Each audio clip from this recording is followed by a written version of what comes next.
নতুন একটা রেসিপি বানাবো ভগবানের জন্য। কুমড়ো দিয়ে হচ্ছে পায়েস, আজকে একাদশী বলে মিষ্টি কুমড়ো দিয়ে আজকে পায়েস রান্না করব। দেখুন আজকে আমি আগে থেকে এটা ছুলে নিচ্ছি। আমি একটা স্যালাড মেশিন দিয়ে এটাকে কুড়িয়ে নিচ্ছি।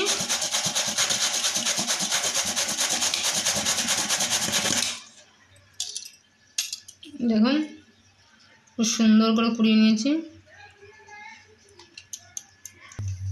কড়াইতে আমি 500 মতন দুধ দিয়ে দিচ্ছি।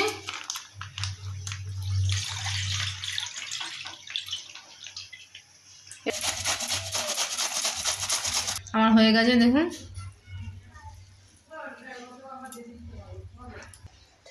কাজুগুলো আমি ধুয়ে নিয়েছি সেদ্ধ করার জন্য, দুধের মধ্যে দিয়ে দিলাম।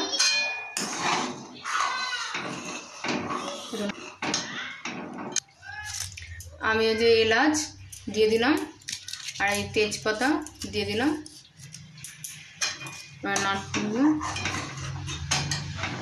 এবার আমি কুমড়োগুলো এর মধ্যে দিয়ে দেবো।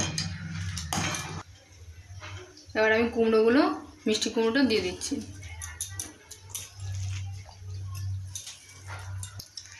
কুমড়ো হচ্ছে সব দিয়ে এবার নেড়ে নিলাম। এটা ফুটতে থাক। আমি কিছুটা পরিমাণ চিনি নিয়েছি, চিনিগুলো হচ্ছে নেড়ে এটাকে রস তৈরি করবো। লাল লাল রঙের হবে, তারপর এটাকে নেমে ওর মধ্যে দিয়ে দেবো। চিনিটাকে পোড়ানো হয়ে গেছে, লাল হয়ে গেছে।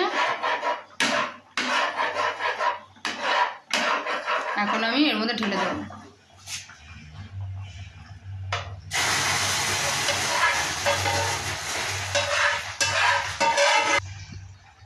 আমি চিনি দিয়ে দিচ্ছি 250 মতো।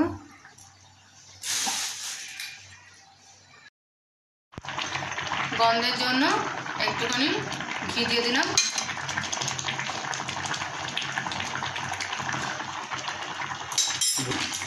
এবার এটা নেড়ে দিচ্ছি।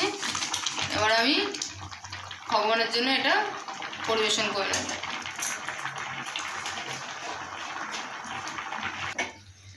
এটাকে আমি এখন নামিয়ে দিচ্ছি।